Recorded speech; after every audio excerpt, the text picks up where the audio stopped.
Hello students, स्वागत है आपका हमारे YouTube channel learning is wisdom में। तो पिछले वीडियो में हमने class 7 science chapter 3 fibre to fabric में वूल फाइबर के बारे में बताया था, जो पार्ट 1 वीडियो थी। आज के वीडियो में मैं सिल्क फाइबर के बारे में बताऊंगी, जो ये पार्ट 2 वीडियो है। आप हमारी वीडियो को पूरी देखेंगे और समझने की कोशिश करेंगे और हमारे चैनल को सब्सक्राइब एंड लाइक ज़रूर करेंगे। कुछ भी प्रॉब्लम हो तो आप कमेंट ज़रूर करेंगे। चलिए स्टार्ट करते हैं। Silk fibre. सिल्क फाइबर क्या होता है? तो सिल्क फाइबर भी क्या होते हैं? ये भी एनिमल फाइबर होते हैं, यानी ये भी हमें एनिमल से ऑब्टेन होते हैं। Silk fibre are also animal fibres. Silk worm spin the silk fibre. और सिल्क फाइबर जो होता है हमें सिल्क वॉर्म से ऑब्टेन होता है। The rearing of silk warm for obtaining silk is called sericulture. Rearing का मतलब क्या होता है? रियरिंग मतलब होता है पालन पोषण। सिल्क वॉर्म एक इंसेक्ट का नाम है। जब सिल्क वॉर्म को पाला जाता है, उसे पोषा जाता है, तो उससे हमें क्या ऑब्टेन होता है? सिल्क फाइबर ऑब्टेन होता है। तो सिल्क पाने के लिए हमें सिल्क वॉर्म को पालना पड़ता है। तो इसे क्या कहते हैं हम लोग? इसी कल्चर को सेरीकल्चर बोलते हैं, यानी सिल्क का पालन पोषण रियरिंग कहलाता है। जब इसे हम कल्चर करते हैं तो इसे हम सेरीकल्चर कहते हैं। फाइंड आउट फ्रॉम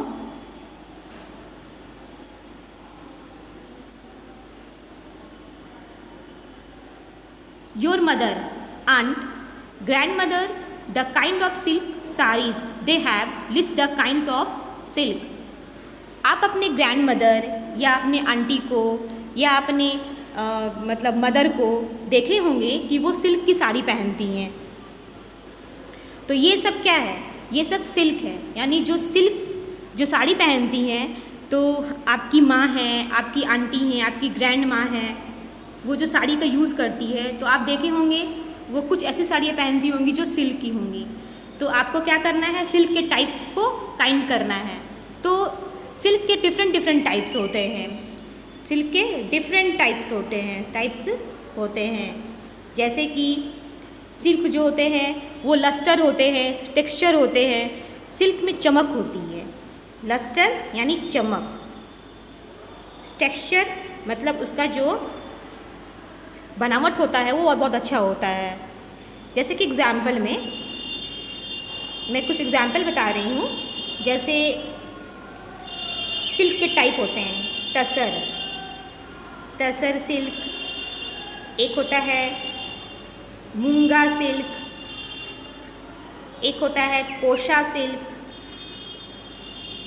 और नेक्स्ट होता है मलबरी सिल्क। तो ये सब सिल्क के टाइप हैं। और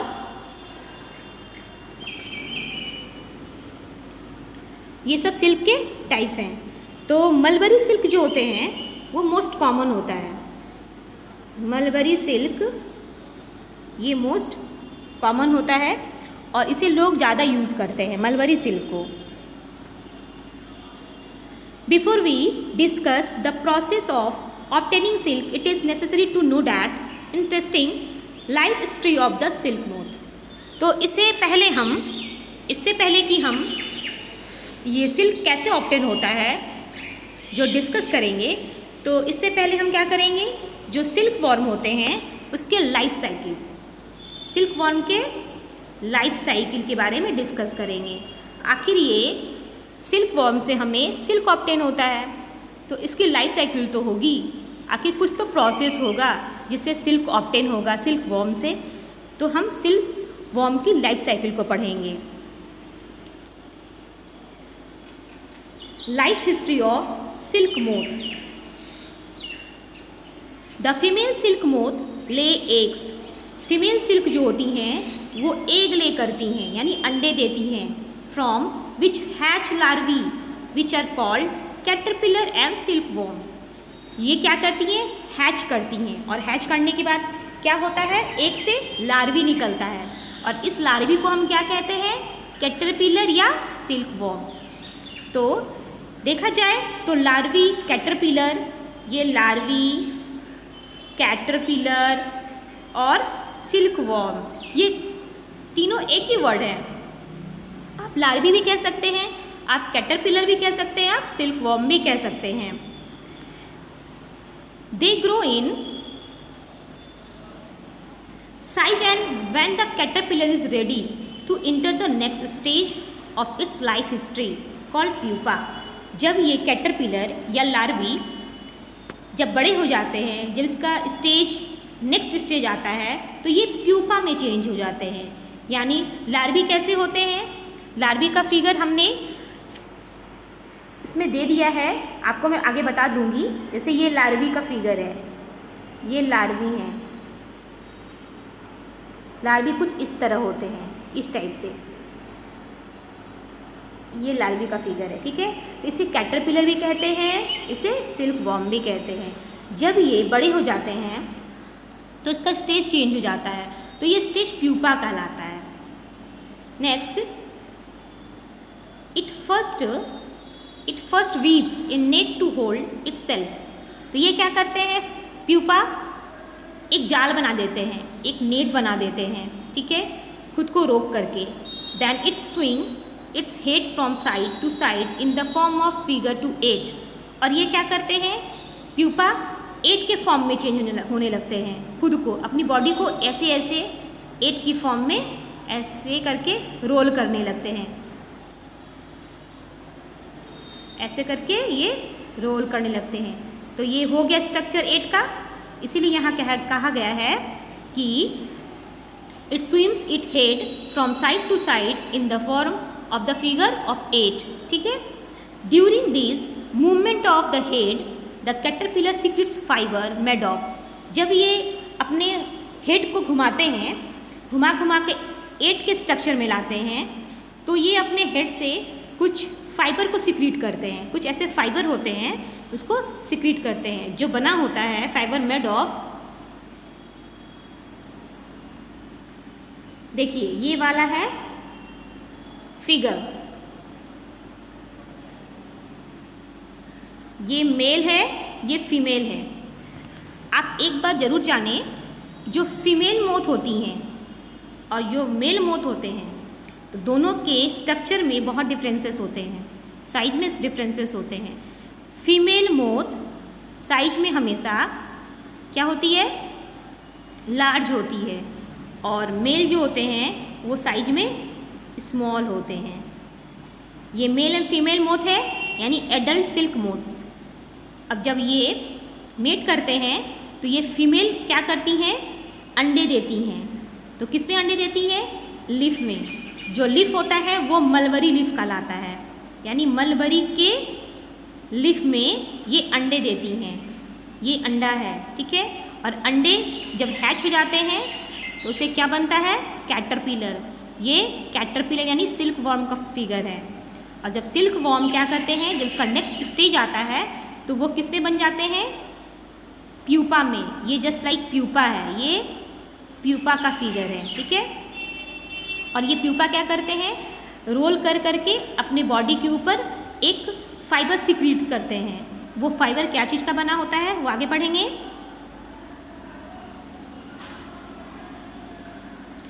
तो इसे जानने के पहले टाइप ऑफ सिल्क के बारे में हमने बता दिया था कि टाइप ऑफ सिल्क क्या है।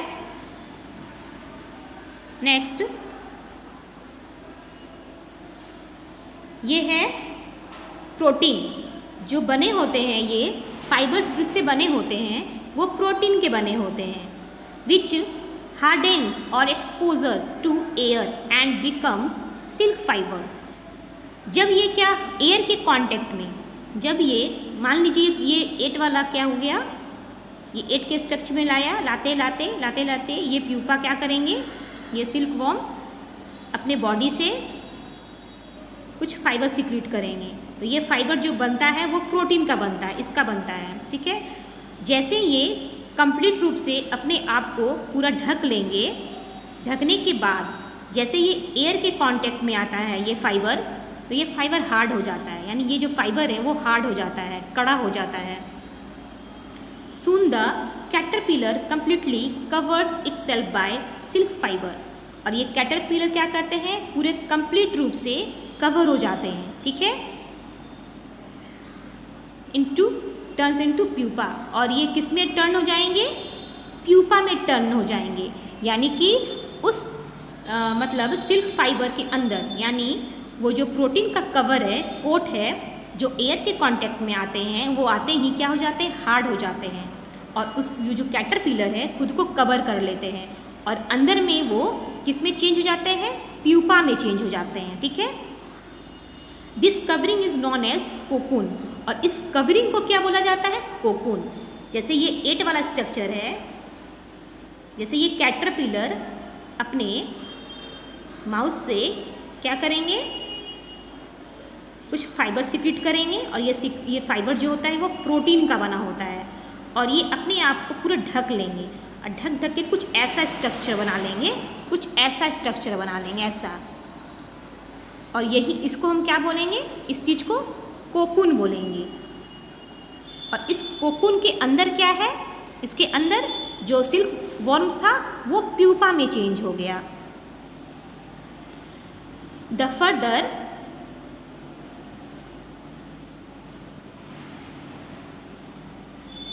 further development of the pupa into moth continues inside the cocoon।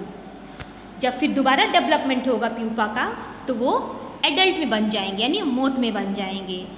Silk fibres are use to weaving silk cloth, और सिल्क फाइबर का यूज़ किस में होता है, वेविंग करने में होता है, सिल्क की बुनाई करने में होता है, कपड़े की बुनाई करने में होता है। Can you imagine that the soft silk yarn is as strong as comfortable thread of steel. क्या आप इमेजिन कर सकते हैं कि एक जो सॉफ्ट सिल्क का धागा होता है वो स्ट्रॉन्ग होता है, और वो कितना कंफर्टेबल होता है, यानी वो थ्रेड इतना कंफर्टेबल होता है कि वो इतना पतला होने के बावजूद भी वो हमें क्या देता है, आरामदायक देता है, यानी हमें उसे वैसे कपड़े पहनने में बहुत आराम लगते हैं। यानी सिल्क का जो फाइबर होता है वो उतने मुलायम होते हैं कि उसके जब कपड़े बनते हैं तो वो हमें क्या करते हैं, आराम देते हैं। द सिल्क यार्न, यानी थ्रेड, यार्न को थ्रेड बोला जाता है, यानी धागा, is obtain from the cocoon of silk moth. There is variety of silk moth which looks very different from one another and the silk yarn they yielded different in texture, coarse, smooth, shiny, टिसी। यानी कि यहाँ पे जो silk thread है, यानी yarn है, वो उससे क्या होता है, हमें कहाँ से मिलता है, वो कोकून से। यानी सिल्क मोथ का जो लाइफ साइकिल है, तो लाइफ साइकिल के बाद में वो क्या बनाते हैं, लास्ट में कोकून बनाते हैं, और उसी कोकून से हमें थ्रेड मिलता है, यानी वैरायटी सिल्क मिलते हैं। तो वैरायटी सिल्क में क्या होता है, उसका जो थ्रेड होता है उसका टेक्सचर अच्छा होता है, जैसे कि कोई कोरेज होते हैं, यानी कोई हार्ड होते हैं, कोई स्मूथ होते हैं, कोई शाइनी होते हैं, ये सब थ्रेड के टाइप हैं। यानी जो हमें थ्रेड मिलता है, यानी जो हमें यार्न मिलता है, कोई धागे कड़े होते हैं, कोई धागे बहुत स्मूथ होते हैं, कोई बहुत चमकीले होते हैं। 10 तसर सिल्क, मूंगा सिल्क, कोशा सिल्क, इटीसी, ये सब सिल्क के टाइप हैं। यानी हमें सिल्क वॉर्म से तसर सिल्क, मूंगा सिल्क, कोशा सिल्क मिलते हैं, ऑब्टेन होते हैं। आर ऑब्टेन फ्रॉम कोकून्स, यानी कि जब कोकून को स्पून किया जाता है, क्योंकि ये जो थ्रेड होते हैं, जो ये कैटरपिलर होते हैं, अपने माउथ से जो फाइबर सिक्रीट करते हैं, तो वही फाइबर क्या होते हैं, वो कैटरपिलर अपने बॉडी के चारों तरफ एक लेयर बना देते हैं, जिसे हम लोग कोकून कहते हैं। और वही कोकून जब एयर के कांटेक्ट में आता है तो वो हार्ड हो जाता है, स्पून हो जाता है, ठीक है। और उसे क्या किया जाता है, उसका एक कल्चर किया जाता है, जिसे हम लोग सेरी कल्चर के नाम से जानते हैं। और इसी कोकून से हमें तसर सिल्क, मूंगा सिल्क, कोसा सिल्क ऑब्टेन होता है। Different types of moth. The most common silk moth is mulberry silk, और जो कॉमन सिल्क होता है वो मलबरी सिल्क होता है, मोस्टली इसका ज़्यादा यूज़ होता है। The silk fibre from the cocoon of this moth is soft, lustrous and elastic and can be dyed in the beautiful colours, इसे हम ब्यूटीफुल कलर्स में डाई कर सकते हैं, क्योंकि जो लस्टर होते हैं चमकीले होते हैं, ठीक है, जो बहुत उसमें चमक होता है, तो इसे हम डाई करके अलग अलग कलर में हम थ्रेड को बना सकते हैं। जैसे एक्टिविटी 3.5 में है कि collect pieces of silk cloth of variety types and paste them in your scrap book.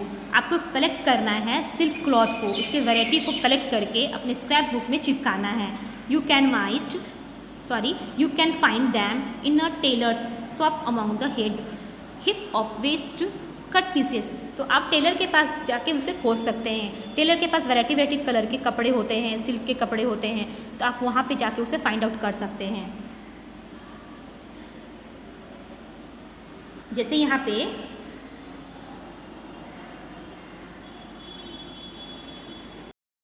India ऐसे बॉक्स में दिए गए हैं कि इंडिया में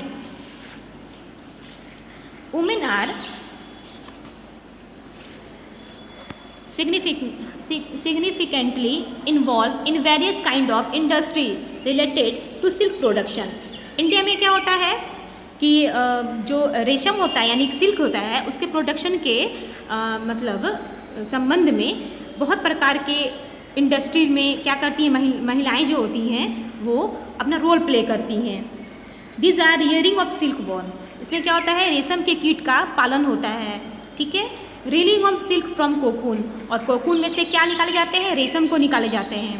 and processing of raw silk into fibres, और क्या किया जाता है रॉ सिल्क यानी जो कच्चे सिल्क होते हैं उससे क्या किया जाता है, उस कच्चे सिल्क से क्लॉथ बनाया जाता है, फैब्रिक बनाया जाता है। By their enterprise they contribute to the nation economy. उसके बाद जब कपड़े बन जाते हैं तो वो क्या करते हैं, उसे बेचते हैं, उसे मतलब इकोनॉमिकल जो कंट्रीब्यूशन होता है उसमें अपना योगदान निभाते हैं, एक देश से दूसरे जगह वो बिकता है। China leads the world in silk production, तो जो रेशम का जो प्रोडक्शन होता है उसमें जो चीन है वो वर्ल्ड में सबसे पहले स्थान पे है। India also rank among the leading silk production countries, और भारत जो है इंडिया भी मुख्य रूप से क्या है सिल्क के प्रोडक्शन में गिना जाता है। सिल्क का प्रोडक्शन इंडिया में भी होता है, लेकिन फर्स्ट में क्या होता है, फर्स्ट में वर्ल्ड का सबसे जो पहला स्थान है वो चीन का स्थान है। देन नेक्स्ट में आप जानो तो इंडिया का स्थान है सिल्क के प्रोडक्शन में।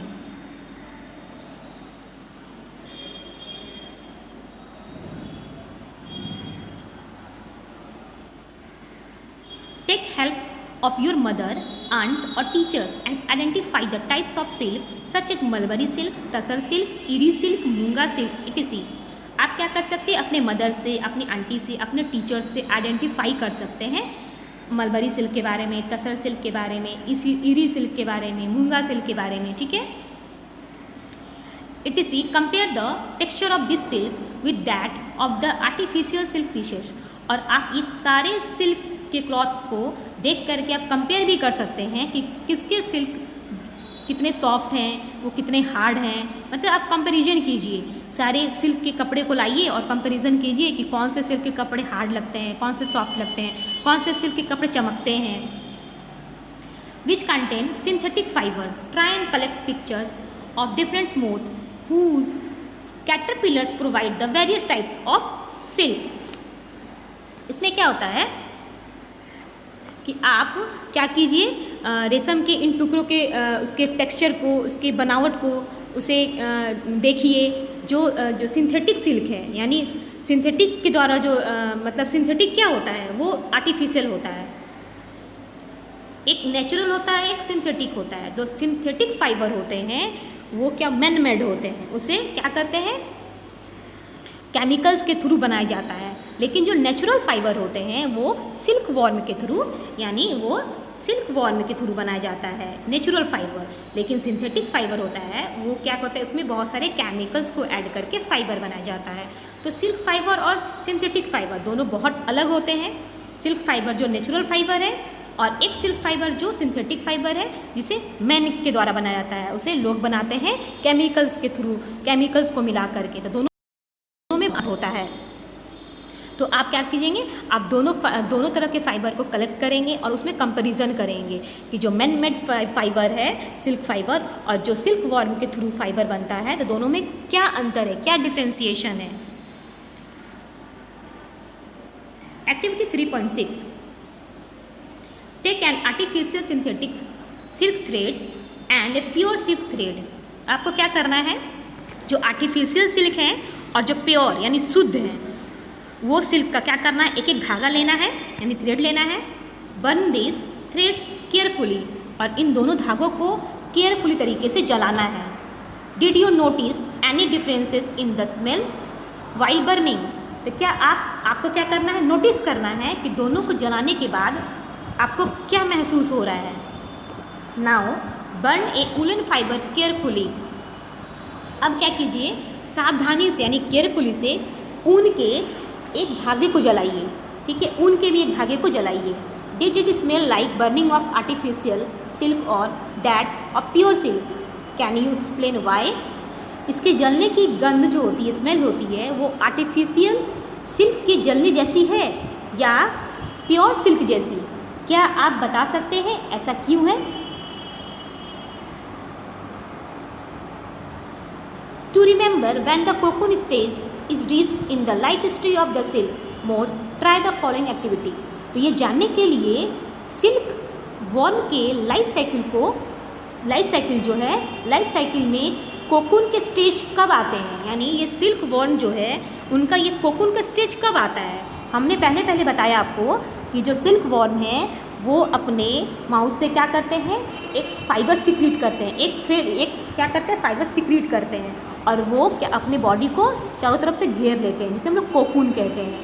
तो ये जो स्टेज है वो कब आती है, तो वो हम क्या करेंगे, आगे पढ़ेंगे।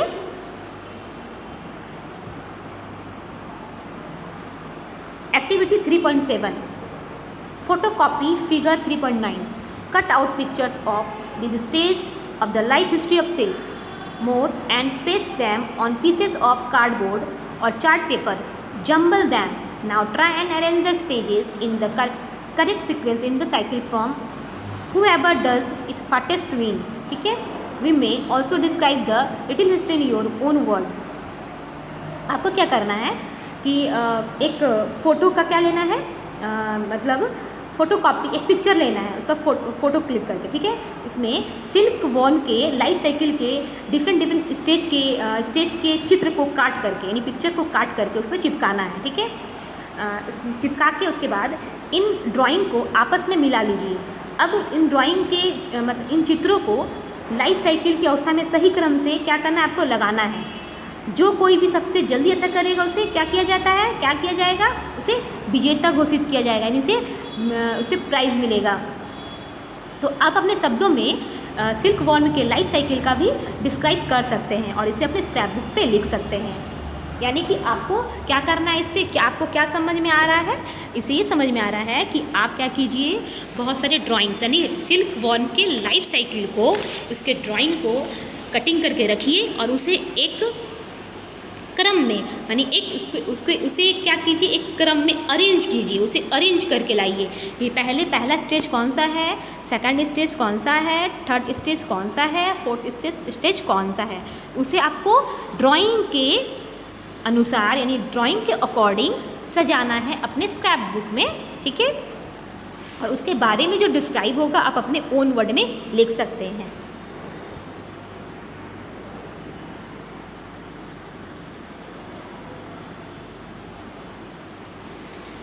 जैसे कि यहाँ पे है developmental of egg into silk moth. तो अभी हमने जो बताया डेवलपमेंट यानी एग, अभी हमने जो बताया एक्टिविटी 3.7 में कि आपको क्या करना है, उसको अरेंज करना है।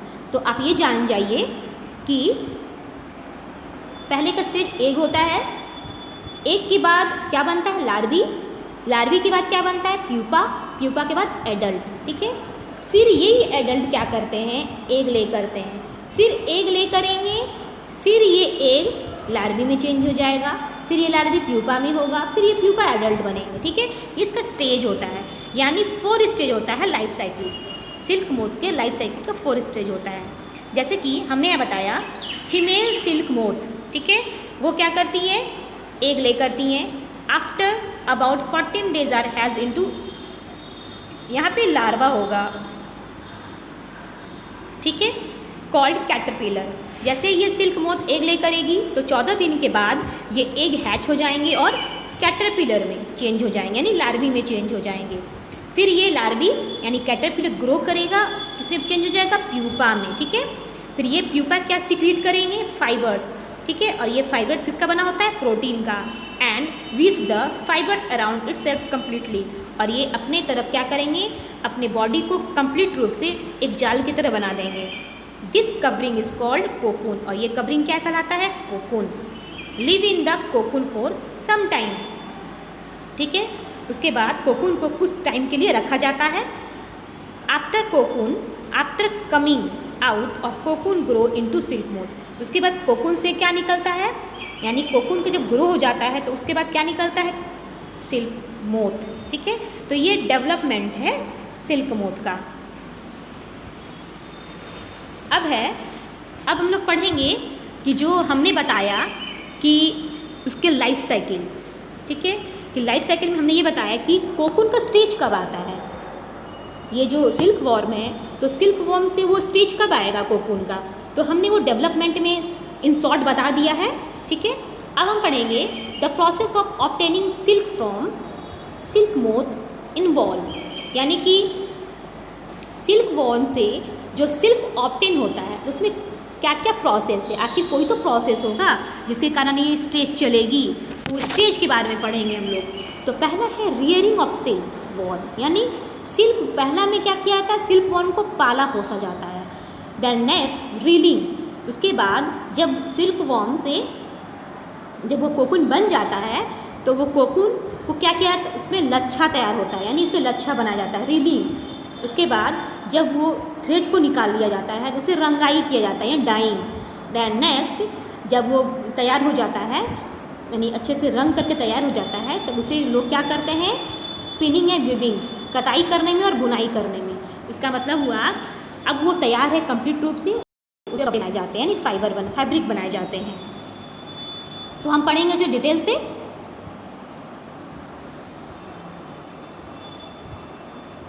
हमने इन शॉर्ट बता दिया आपको।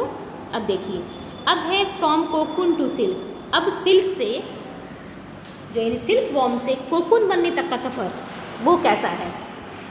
For obtaining silk moth are reared and their cocoons are collected to get silk thread. रेशम यानी सिल्क प्राप्त करने के लिए सिल्क वॉर्म को क्या किया जाता है, पाला जाता है, और उनके कोकूनों को यानी कोकून को कलेक्ट किया जाता है, ठीक है। कलेक्ट करने के बाद सिल्क के फाइबर को क्या करते हैं, हम ऑब्टेन करते हैं, यानी ऑब्टेन किया जाता है। तो पहला हमने क्या बताया था, रियरिंग ऑफ सिल्क वॉर्म। तो रियरिंग ऑफ सिल्क वॉर्म में क्या होता है, इसमें सिल्क वॉर्म को पाला जाता है। A female moth silk moth ले 100 of eggs at a time. तो सिल्क मोथ जो होती हैं, यानी फीमेल सिल्क मोथ होती हैं, वो एट ए टाइम 100 अंडा देती हैं। देखिए ये फीमेल सिल्क मोथ है, कितने सारे अंडे दिए हैं, ठीक है। The eggs are stored carefully on stick or cloth or paper and sold to silk worm farmers. इसके बाद क्या होता है कि अंडों को यानी एग्स को सावधानी यानी केयरफुली तरीके से कपड़े की बनी पट्टी या कागज़ पे क्या किया जाता है, उसे रखा जाता है, ठीक है। और जो रेशम कीट यानी कि जो सिल्क वॉर्म फार्मर होते हैं वो क्या करते हैं, उसे बेच देते हैं जा कर के। द फार्मर्स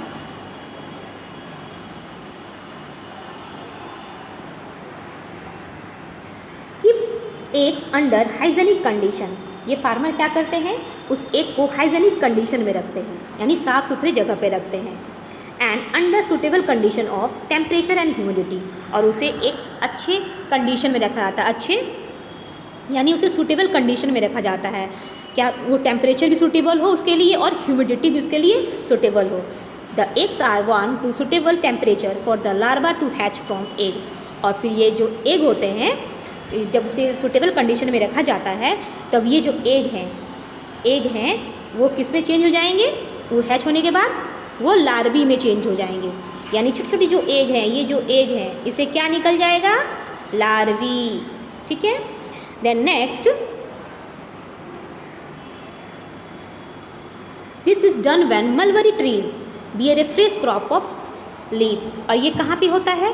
मलबरी के ट्रीज में। जब क्या होता है, जब ये तब तक किया जाता है जब मलबरी के मलबरी के ट्री पे नई पत्तियाँ नहीं आती हैं, क्योंकि ये जो सिल्क वॉर्म है वो मलबरी के ट्रीज में ही प्रेजेंट होते हैं और मलबरी के ट्रीज के पत्ते को खाते हैं।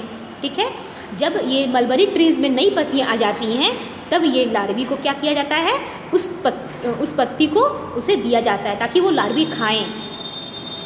द लार्वी कॉल्ड कैटरपिलर्स और सिल्क वॉर्म। और यही लार्वी को हम लोग क्या कहते हैं? कैटरपिलर भी कहते हैं एंड इसे सिल्क वॉर्म भी कहते हैं। तीनों को एक ही नाम दिया गया है। ठीक है, it day and night and increase enormous in size. ठीक है, और ये क्या करते हैं, वो कैटरपिलर यानी लार्वी उस सहतूत के पत्ते यानी मलबरी के पत्ते को खाते हैं और अपने साइज में इंक्रीज करते हैं। जैसे कि यहाँ पे कुछ फिगर है, जैसे ये वाला है female silk moth with eggs. ठीक है, एक देने के बाद उससे क्या निकला, ये लार्वी यानी caterpillar silk worm feeding on mulberry lips. और मलबरी लिप्स यानी ये पत्ते जो हैं इसके हैं, ये पत्ते को दिखा दिया गया है लिप्स ऑफ मलबरी। इसके पत्ते को ये क्या करते हैं, ये लार्वी खाते हैं। ठीक है, देन का इसके बाद का जो स्टेज होता है वो कोकून है, यानी ये कोकून है। ठीक है, जो वाइट कलर का होता है, यानी ये रियरिंग ऑफ सिल्क वॉर्म है।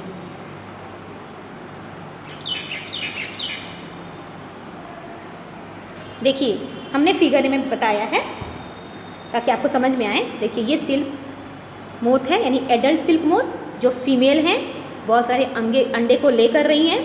इस अंडे ले करने के बाद क्या बना, ये क्या है, ये सिल्क वॉर्म है। ठीक है, अब इस सिल्क वॉर्म को क्या किया जाता है, एक टोकरी में यानी जो बांस के टोकरी में क्या किया जाता है, रखा जाता है और उस पे ऊपर ये मलबरी लिप्स को डाल दिया जाता है ताकि ये जो सिल्क वॉर्म है उसे खाएं और अपने साइज में इंक्रीज हो।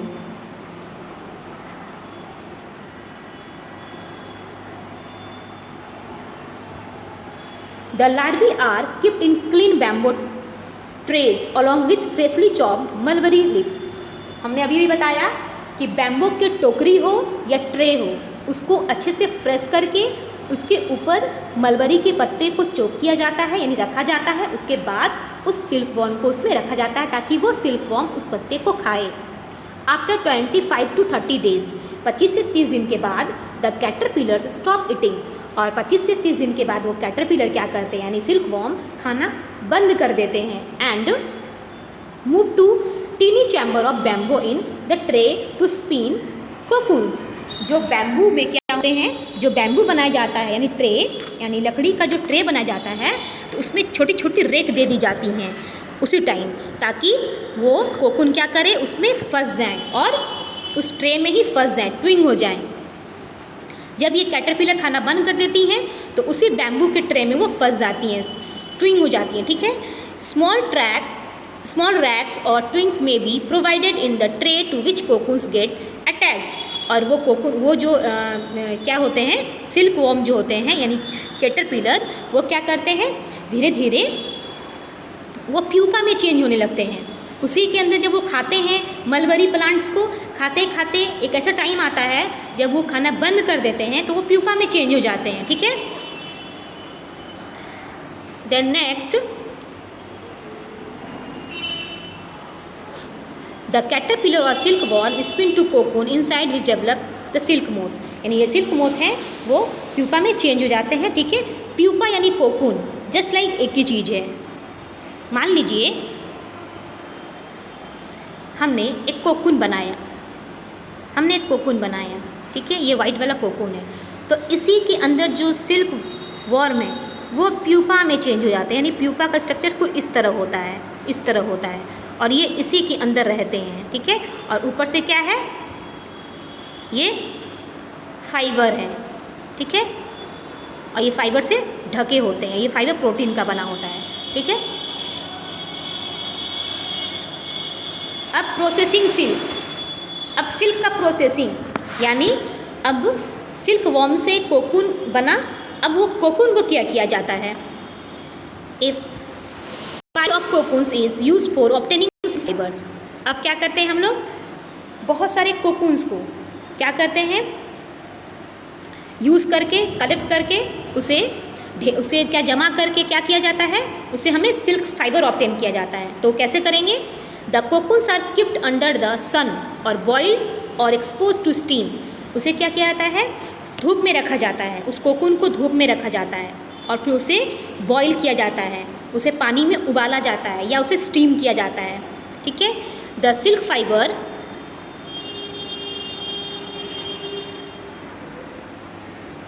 Separate out. इससे क्या होता है, जो कोकून है, कोकून जो फाइबर से ढका हुआ था, जैसे उसे पानी में डालते हैं, गर्म पानी में, तो सेपरेट होने लगते हैं, यानी वो फाइबर उसके बॉडी से सेपरेट होने लगता है, उस कोकून से अलग होने लगता है। The process of taking out threads from the cocoon for use as silk is called reeling of silk. जब कोकून से वो थ्रेड का अलग होना, यानी जब कोकून को पानी में डालते हैं, गर्म पानी में, मान लीजिए ये टैंक है, ये गर्म पानी है, इसमें हम क्या करेंगे, कोकून को डालेंगे तो ये कोकून बॉईल होगा और इससे क्या होंगे, थ्रेड अलग होते जाएंगे। तो इस प्रोसेस को हम क्या करेंगे, रीलिंग ऑफ सिल्क, रीलिंग करना, यानी कि उसका लच्छा बनने लगना, वो थ्रेड के रूप में चेंज होने लगना। ठीक है। Reeling is done in special machines, और मोस्टली यानी नाउ ए डेज जो रीलिंग होता है वो मशीन से, ये रीलिंग का प्रोसेस मशीन्स के थ्रू होता है, which unwind the threads of fibre of silk from cocoon. Silk fibre are then spun into silk thread which are woven into silk cloth by weaving. इससे क्या होता है, जब ये मशीन के थ्रू रीलिंग किया जाता है, उसके बाद कोकून में से जो फाइबर या रेसे निकलते हैं, फिर सिल्क के फाइबर की क्या की जाती है, कताई की जाती है, यानी वीविंग की जाती है, और उसे फिर क्या किया जाता है, जो वीवर्स होते हैं उसे क्या करते हैं, उस फाइबर से कपड़े को बुनने में उसे लगाते हैं, उसे कपड़े बनाते हैं, उसे वैरायटी टाइप के क्लॉथ्स को तैयार किया जाता है, साड़ी को तैयार किया जाता है, बहुत सारे कुर्तीज़ को तैयार किया जाता है। तो ये थ्रेड को वो क्या करते हैं, बिजनेस के रूप में यूज़ करते हैं, इकोनॉमिक के रूप में यूज़ करते हैं, इसका ट्रांसपोर्ट होता है हम एक देश से दूसरे देश में। ठीक है। तो यही रहा हमारा हिस्ट्री ऑफ यानी life cycle of silk warm. अब कुछ हिस्ट्री पढ़ लें इसके। यहाँ पे है, पहली बोलती है कि वो जानना चाहती हैं कि Paheli wants to know if the cotton thread and silk thread are spun and woven in the same manner. वो जानना चाहती है कि जो ये हैं, क्या बोलते हैं, स्पून यानी कॉटन यानी कपास के धागे होते हैं, वो सिल्क के फाइबर की तरह ही उसकी कताई होती है, उसकी बुनाई होती है, उसे विवन किया जाता है, उससे स्पून किया जाता है, तो वो जानना चाहती है। ठीक है। जैसे कि ये हमने कुछ फिगर डाला है। ठीक है। देखिए, ये है कोकून का फिगर। अब इसी कोकून को देखिए, पानी में ये बॉईल किया जा रहा है, बॉईल हो रहा है। देखिए ये पानी है, ऐसा बॉईल हो रहे हैं। तो आप देखे होंगे अंदर में ये जो ब्लैक है वो प्यूपा है। ठीक है। तो ये प्यूपा तो अंदर क्या होंगे, मर जाएंगे, क्योंकि उसे पानी में, कोकून को तो पानी में डाल दिया जाएगा। तो जानने के बाद इसे देखिए, इसे थ्रेड निकलना, ये पत्ते पत्ते थ्रेड हैं। ठीक है। अब ये थ्रेड इतने सारे निकल गए कि इसका एक लच्छा बन गया, ये रीलिंग, यही होता है रीलिंग, ये होता है रीलिंग। इसे जानने के पहले हम इसके बारे में कुछ और जान जाएं, जैसे कि ये डिस्कवरी है, डिस्कवरी ऑफ सिल्क, सिल्क का डिस्कवरी यानी इसकी खोज कैसी हुई थी।